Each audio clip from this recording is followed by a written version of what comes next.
नमस्कार, बहुत बहुत स्वागत, हार्दिक अभिनंदन। मैं हरीश राणावत आप लोगों का हार्दिक अभिनंदन करता हूँ। भू संसाधन तथा कृषि आज हम लोग नया लेसन पढ़ने वाले हैं। इसके अंतर्गत भू संसाधन अर्थात भूमि का वर्गीकरण देखेंगे हम लोग। भूमि का वर्गीकरण, किस भूमि का उपयोग किस किस रूप में किया जा सकता है, या हम लोग जो देखेंगे वो देखेंगे भू उपयोग वर्गीकरण। भू उपयोग वर्गीकरण और भू उपयोग वर्गीकरण को आप लोगों की पुस्तक के अंतर्गत 9 वर्गों में या 9 भागों में भू उपयोग का वर्गीकरण किया गया है, जिसके अंतर्गत हम लोग देखने वाले हैं कि मूल रूप से आपने अपने चारों ओर या कई उपयोग देखे होंगे भूमि के, कि जो भूमि के उपयोग है, कभी तो भूमि का उपयोग कृषि भूमि के रूप में किया जाता है, अर्थात इस पर कृषि की जाती है। अनेक प्रकार की संरचनाएं यहाँ इस पर निर्मित की जा सकती है कि मूल रूप से यहाँ अलग अलग संरचनाएं जैसे कि मकान है, रोड है, हवाई अड्डे हैं, ब्रिज है, इस प्रकार की अलग अलग प्रकार की संरचनाएं इस भूमि के ऊपर निर्मित देखी होगी आप लोगों ने। कुछ क्षेत्र पर वृक्ष देखे होंगे, कुछ पर पहाड़ियां देखी होगी, कुछ पर इमारतें देखी होगी। विभिन्न प्रकार की भू आकृतियां विभिन्न प्रकार के कार्यों के लिए उपयोग में लाई जाती हैं। इस प्रकार मनुष्य को भूमि के उत्पादन करते हुए नाना प्रकार के अनेक मनोरंजन हेतु भी इसका उपयोग किया जा सकता है। हम लोग क्रीड़ा उद्यान के रूप में इसका उपयोग कर सकते हैं, फसलें इसमें उगा सकते हैं, जानवरों को चराने के लिए इसका हम लोग चरागाह भूमि के रूप में उपयोग कर सकते हैं। अर्थात जो भू उपयोग वर्गीकरण है, उस भू उपयोग वर्गीकरण का संबंध यदि देखा जाए तो भू राजस्व विभाग भू उपयोग संबंधी अभिलेख रखता है। अर्थात भू उपयोग का जो वर्गीकरण और या भू उपयोग के जो आंकड़े हैं वो भू राजस्व विभाग, ये एक विभाग है भू राजस्व विभाग। ये भू राजस्व विभाग जो है भू उपयोग संबंधी अभिलेख जारी करता है। भू उपयोग संवर्गों का कुल योग रिपोर्ट प्रस्तुत करता है, रिपोर्ट प्रस्तुत कर सकता है, रिपोर्टिंग दे सकता है, उसका प्रतिवेदन दे सकता है। ये कहते हैं क्षेत्र के बराबर और भू उपयोग भौगोलिक आंकड़े हैं जिनको जारी करने का काम करता है। और भारत के प्रशासनिक इकाइयों के भौगोलिक क्षेत्रों की यदि सही जानकारी देने का दायित्व रखा जाए तो यूँ कहते हैं कि भारतीय सर्वेक्षण विभाग, कौन सा विभाग? भारतीय सर्वेक्षण विभाग के द्वारा ऐसे आंकड़े जारी किए जा सकते हैं। अर्थात ये कहा जा सकता है कि हम हमारी पाठ्य पुस्तक के अंतर्गत भूमि के उपयोग का जो वर्गीकरण है, उस वर्गीकरण को हम लोग 9 वर्गों में बांट के देखेंगे। भू उपयोग जो वर्गीकरण है, भू संसाधन, हम भूमि के बारे में पढ़ने वाले हैं। और जो आगे पढ़ेंगे उसी लेसन में कृषि के बारे में पढ़ेंगे। भू उपयोग का जो वर्गीकरण है, मानव अपने अलग अलग प्रकार के कार्यों के अंतर्गत भूमि का उपयोग करता है, जिसमें भू राजस्व विभाग और भारतीय सर्वेक्षण विभाग के द्वारा भूमि से संबंधित आंकड़े जारी किए जाते हैं। यहाँ तक आप लोग देखिए, हम आगे देखेंगे। भूमि के वर्गीकरण को हम लोग भू राजस्व अभिलेख के द्वारा भू राजस्व अभिलेख के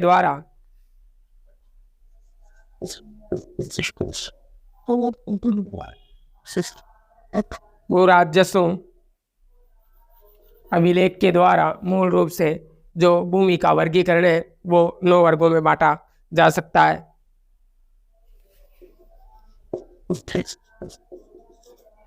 भू राजस्व विभाग के द्वारा भूमि का वर्गीकरण 9 भागों में किया जा सकता है।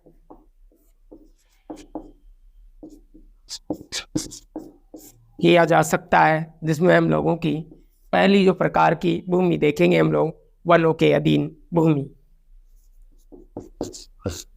के अधीन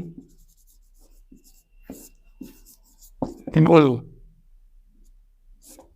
अब वनों के जो अधीन हम लोग भूमि देखने वाले हैं, उस भूमि के बारे में ये देखेंगे कि संपूर्ण भूभाग के अंतर्गत जिस भूमि पर या जिस भूभाग के अंतर्गत मूल रूप से हम वनों का जो वर्गीकरण देखेंगे वो देखेंगे कि वनों के अधीन कौन सी भूमि आती है। वह भूमि या वह भूभाग जिसके अंतर्गत मूल रूप से वनों का विस्तार पाया जा सकता है, उन वनों के विस्तार के अंतर्गत हम लोग मूल रूप से बात करेंगे वनों के अधीन भूमि, अर्थात वह संपूर्ण भूमि जिसके अंतर्गत वन प्रदेश पाए जाते हैं वनों के अधीन भूमि कहलाती है। ये जानना आवश्यक है कि ये वर्गीकरण वन क्षेत्र तथा वनों के अंतर्गत वास्तविक क्षेत्र दोनों को पृथक रूप से प्रकार या पृथक पृथक वर्गीकरण करता है। सरकार के द्वारा वर्गीकृत वन क्षेत्र का सीमांकन इस प्रकार से किया जाए जहां वन विकसित हो सकते हैं, अर्थात भू राजस्व अभिलेख की इस परिभाषा के अंतर्गत हम ये लोग देखेंगे कि सतत रूप से लगातार जिन क्षेत्रों पर मूल रूप से वन पाए जाते हैं, जिन क्षेत्रों में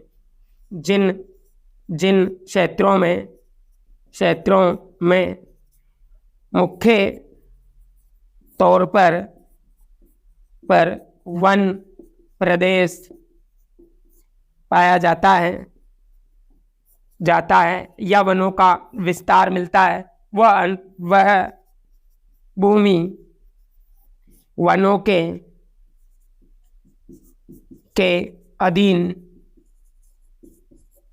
अधीन मानी जाती है, अर्थात वह जो भूमि है वह वनों के अधीन भूमि मानी जा सकती है।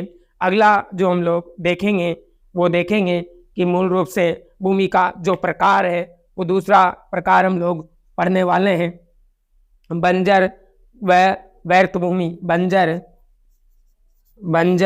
व व्यर्थ भूमि। अब बंजर व व्यर्थ भूमि, पहले हमने वनों के अधीन भूमि देखी कि वनों के अधीन भूमि कौन सी मानी जाती है। वह भूमि जिस पर मूल रूप से वनों का विस्तार पाया जाता है वह भूमि वनों के अधीन भूमि मानी जा सकती है। दूसरी जो भूमि हम लोग देखने वाले हैं वो देखेंगे बंजर व व्यर्थ भूमि, अर्थात वह भूमि जो किसी कार्य की नहीं है, व्यर्थ है, अर्थात वर्तमान उपलब्ध तकनीक के आधार पर आप लोगों की पुस्तक में तकनीक की जगह प्रौद्योगिकी शब्द का प्रयोग किया गया है, तो आप लोग उसे भी ज़्यादा यूँ नहीं है कि तकनीक भी बोल सकते हो, आप लोग प्रौद्योगिकी या वर्तमान उपलब्ध प्रौद्योगिकी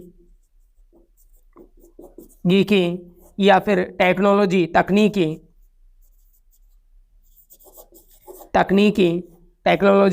अंग्रेजी में आप लोग बोलो तो वर्तमान उपलब्ध प्रौद्योगिकी या तकनीक के आधार पर, वर्तमान उपलब्ध तकनीक या टेक्नोलॉजी के आधार पर जिस भूमि को हम लोग उर्वरक या उपजाऊ नहीं बना सकते वो व्यर्थ भूमि या बंजर भूमि मानी जा सकती है। जैसे वर्तमान में कौन सी टेक्नोलॉजी आप लोगों के पास उपलब्ध है, सपोज करो आप लोगों के पास ट्रैक्टर है, तो क्या ट्रैक्टर से आप लोग क्या रामगढ़ के डूंगर को पूरे को समतल करके क्या कृषि योग्य बना सकते हो? क्या नामुमकिन, नहीं हो सकता ऐसा।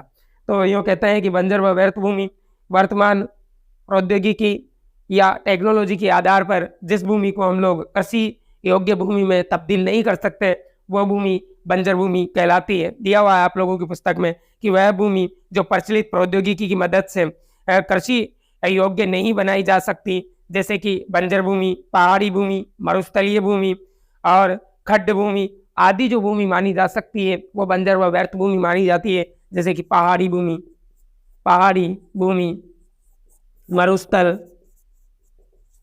मरुस्थल ये वो क्षेत्र माने जा सकते हैं जो वर्तमान टेक्नोलॉजी या तकनीक के आधार पर उपजाऊ नहीं बनाए जा सकते। मुख्य शब्द वही याद रखने, वनों के अधीन भूमि, वह भूमि जो वनों के अधीन आती है वनों के अधीन भूमि कहलाती है। बंजर व व्यर्थ भूमि की वर्तमान या प्रौद्योगिकी या वर्तमान टेक्नोलॉजी जो आप लोगों के पास अवेलेबल है, उपलब्ध है, उसके आधार पर इसे उपजाऊ नहीं बनाया जा सकता, तो बंजर व व्यर्थ भूमि के नाम से जानी जा सकती है। तीसरे प्रकार की जो भूमि हम लोग पढ़ने वाले हैं, नंबर 3, वो जो भूमि पढ़ेंगे हम गैर कृषि कार्यों में प्रयुक्त भूमि। गैर कृषि कृषि कार्यों में प्रयुक्त भूमि, गैर कृषि कार्यों में प्रयुक्त भूमि, अर्थात वह भूमि जो गैर कृषि कार्यों में प्रयोग में लाई जाती है उसे गैर कृषि कार्यों में प्रयुक्त भूमि के नाम से जाना जाता है। बोलो किसके नाम से जाना जाता है? गैर कृषि कार्यों में प्रयुक्त भूमि के नाम से उसे जाना जाता है। इसके शॉर्ट लीजिए आप लोग यहां तक।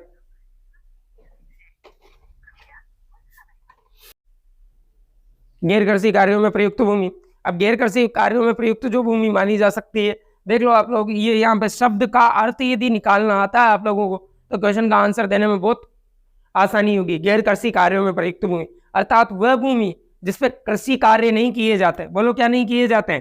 कृषि कार्य, और सब काम होते हैं, जैसे कि मकान बन जाएगा, ब्रिज बन जाएगा, रोड बन जाएगा, हवाई अड्डा बन जाएगा, पतन बन जाएंगे, सब कुछ बन सकता है, लेकिन मात्र कृषि कार्य नहीं हो सकते। उस भूमि को गैर कृषि कार्यों में प्रयुक्त भूमि के नाम से जाना जाता है। इस वर्ग के अंतर्गत मूल रूप से इस वर्ग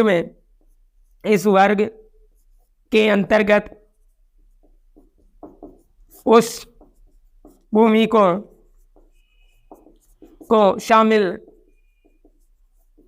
शामिल किया जाता है जो भूमि ग्रामीण बस्तियों, ग्रामीण और शहरी बस्तियों के अधीन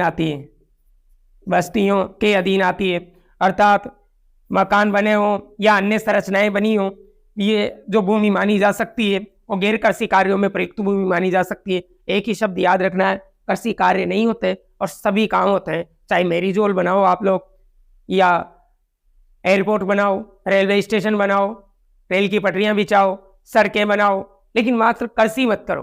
कृषि नहीं होगी तो वो भूमि गैर कृषि कार्यों में प्रयुक्त भूमि मानी जा सकती है। आगे जो हम लोग भूमि देखने वाले हैं वो भूमि देखेंगे स्थायी चरागाह क्षेत्र नंबर 4। कौन सी भूमि? नंबर 4 वाली भूमि स्थायी चरागाह भूमि, अर्थात वह भूमि जो स्थायी चरागाह क्षेत्र के अंतर्गत आती है। स्थायी चरागाह भूमि, अब चरागाह शब्द सही तात्पर्य स्पष्ट हो जाता है कि वह भूमि, वह क्षेत्र या वह भूभाग जिसमें स्थायी रूप से जानवरों को चराने के लिए उस कृषि भूमि का प्रयोग किया जाता है, तो स्थायी चरागाह भूमि के अंतर्गत उस भूमि को हम लोग गिन सकते हैं। तो स्थायी चरागाह क्षेत्र के अंतर्गत इस प्रकार की अधिकतर जो भूमि है ग्राम पंचायत या सरकार के अधीन होती है। बोलो किसके अधीन मानी जा सकती है? या तो हम लोग बात करते हैं कि ये जो भूमि है या तो ग्राम पंचायत या फिर सरकार के अधीन भूमि मानी जा सकती है, अर्थात ये जो भूमि है अधिकतर ग्राम पंचायत या सरकार के स्वामित्व वाली भूमि हो सकती है। इस भूमि का केवल एक छोटा सा जो भूभाग है वो निजी स्वामित्व में भी हो सकता है, निजी स्वामित्व में भी हो सकता है, या ये जो भूमि हो सकती है मूल रूप से ऐसा हम लोग कहें कि ये सामुदायिक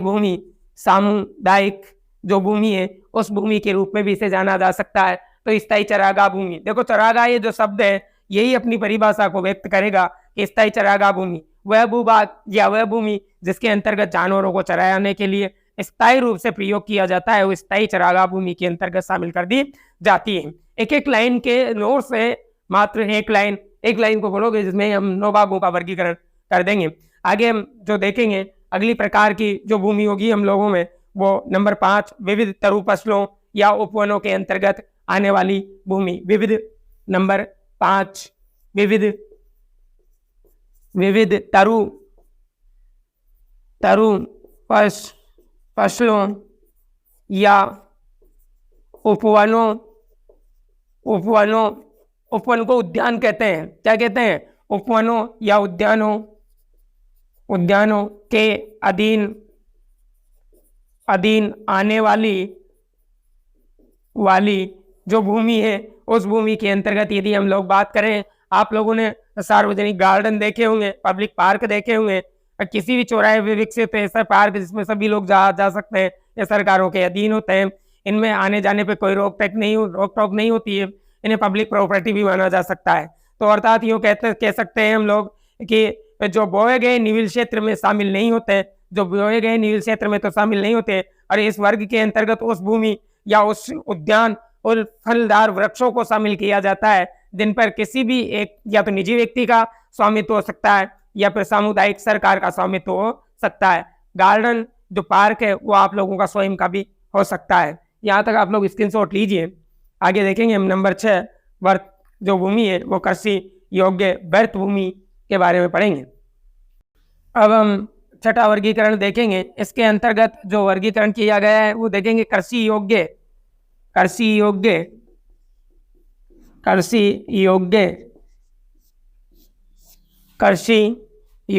व्यर्थ भूमि, कृषि योग्य व्यर्थ भूमि। अगला जो वर्गीकरण है हम कहते हैं भू राजस्व विभाग या भारतीय सर्वेक्षण विभाग, भू राजस्व विभाग ने भारतीय कृषि को 9 भागों में बांटा था।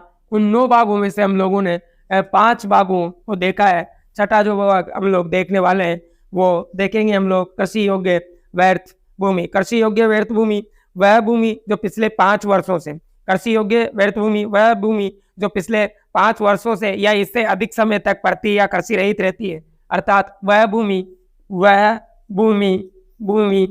जो 5 वर्षों से खाली पड़ी है या उसमें कृषि कार्य नहीं किया गया है, वो जो भूमि है वो कृषि योग्य व्यर्थ भूमि मानी जाती है। वेरी मोस्ट क्वेश्चन बन सकता है। यहाँ से आप लोग ध्यान रखना कि कृषि योग्य व्यर्थ भूमि वह भूमि जो 5 वर्षों से खाली पड़ी है, वो जिसके अंतर्गत कृषि कार्य नहीं किए गए हैं, वो कृषि योग्य व्यर्थ भूमि के नाम से जानी जाएगी। अगली जो हम लोग देखेंगे वर्तमान प्रतिभूमि नंबर 7 वर्तमान प्रतिभूमि। अब जो वर्तमान प्रतिभूमि है, वर्तमान प्रतिभूमि के बारे में ऐसा कहा जाता है कि ये भूमि जो 5 वर्षों से अधिक खाली पड़ी हो। कितने सालों से? 5 वर्षों से खाली हो, क्या कहलाती है? कृषि योग्य व्यर्थ भूमि। जो वर्तमान प्रतिभूमि है वह भूमि जो 1 वर्ष या उससे कम समय तक कृषि रहित रहती है, वर्तमान प्रतिभूमि कहलाती है। बोलो कौन सी कहलाती है? वर्तमान प्रतिभूमि। तो वह भूमि जो 1 वर्ष या उससे कम समय तक खाली रहे, क्या रहे?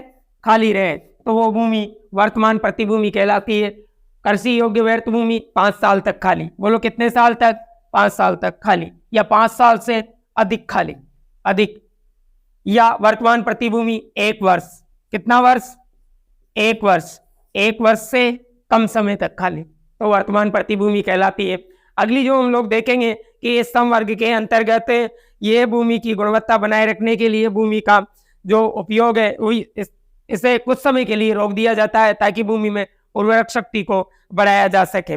इसके अंतर्गत भूमि की उर्वरक शक्ति, उसमें पौष्टिकता, विभिन्न प्रकार के खनिज लवणों की प्रधानता बढ़ जाती है। आगे जो हम लोग देखेंगे वो पुरातन प्रतिभूमि के बारे में देखेंगे। बोलो कौन सी भूमि के बारे में? नंबर 8 पुरातन प्रतिभूमि। बोलो कौन सी भूमि?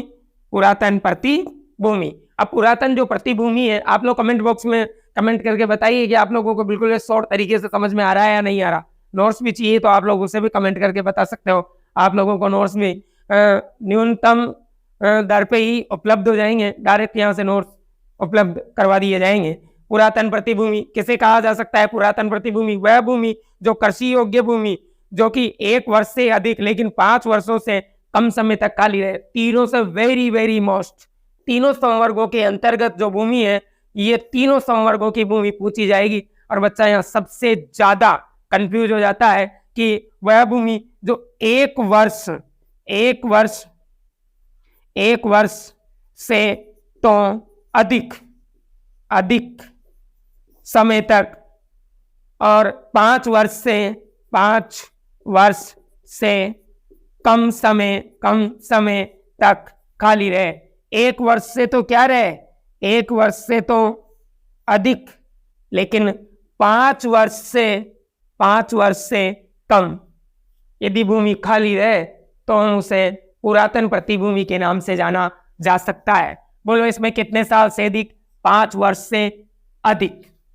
इसमें कितने वर्ष तक, 1 वर्ष। कितने वर्ष, 1 वर्ष। वर्तमान प्रतिभूमि 1 वर्ष या 1 वर्ष से भी कम समय तक खाली रहे। और पुरातन प्रतिभूमि किसे का, पुरातन प्रतिभूमि 1 वर्ष से तो क्या हो, बोलो 1 वर्ष से तो ज्यादा और 5 वर्ष से कम समय तक यदि कोई कृषि भूमि खाली है तो उस भूमि को हम पुरातन कृषि भूमि के नाम से जाना जा सकता है। तीनों आप लोगों को अच्छे से याद रखनी है, क्योंकि भारतीय भू राजस्व विभाग ने और भारतीय सर्वेक्षण विभाग ने भूमि का जो वर्गीकरण किया है, इस भूमि के वर्गीकरण को 9 भागों में बांटा है। बोलो कितने भागों में बांटा है, 9 भागों के अंतर्गत। पहला है कृषि योग्य व्यर्थ भूमि। अच्छी बात है। कृषि योग्य व्यर्थ भूमि कौन सी भूमि को कहेंगे, वह भूमि जो 5 साल से ज्यादा समय तक, 6 साल, 7 साल, 8 साल, 5.5 साल, 5 साल से कम नहीं हो सकता। तो 5 साल से कम होते ही तो पुरातन बन जाएगी। तो 5 वर्ष से अधिक समय तक खाली पड़े रहे तो उसे कृषि योग्य व्यर्थ भूमि कहेंगे। वर्तमान प्रतिभूमि या तो 1 वर्ष या 1 वर्ष से कम समय तक खाली रहे, वर्तमान प्रतिभूमि कहलाती है। बस इतनी ही परिभाषा और इतना ही समझना है, ज्यादा बिल्कुल वर्णन नहीं लेना है। आगे पुरातन प्रतिभूमि। पुरातन प्रतिभूमि किसे कहेंगे, जो 1 वर्ष से ज्यादा समय तक खाली रहे या फिर 5 वर्ष से कम समय तक खाली रहे, उसे पुरातन प्रतिभूमि के नाम से जाना जा सकता है। अगला जो हम नंबर 9 प्रकार का जो वर्गीकरण देखेंगे, 9वां जो हम लोगों का वर्गीकरण रहेगा, इस वर्गीकरण के अंतर्गत हम लोग ये देखेंगे कि इसमें हम लोग निवल बोया गया क्षेत्र देखेंगे। निवल बोया गया क्षेत्र, अर्थात ये जो निवल बोया गया क्षेत्र है, निवल का तात्पर्य शुद्ध से लिया जाता है। किससे लिया जाता है, शुद्ध से लिया जाता है। और ये जो शुद्ध से लिया जाता है अर्थात वह कृषि भूमि जिसके अंतर्गत फसलों को बोया भी जाता है और उसे काटा भी जाता है, तो उसे शुद्ध निवल बोया गया कृषि क्षेत्र कहते हैं। ऐसा इसलिए परिभाषित किया गया है कि कभी कभी यूँ कहते हैं कि मानसून में कभी उथल पुथल आ जाती है तो हम लोग कृषि भूमि को बो तो देते हैं, लेकिन कुछ कारणवश उसे काट नहीं पाते क्योंकि वो खराब हो जाती है और खराब फसल को काटने की लागत अधिक आ जाती है। तो इससे तो अच्छा है हम डायरेक्ट ट्रैक्टर से उसे आंक दें या और दे कुछ भी कर दें, लेकिन उसे काटे नहीं। तो अर्थात वह कृषि भूमि जो बोई गई हो और काटी गई हो, निवल कृषि भूमि के नाम से जानी जाती है। अगला जो हम लोगों का टॉपिक होगा वो होगा भारत में भू उपयोग का परिवर्तन। यहाँ तक आप लोग स्क्रीनशॉट लीजिए इसका।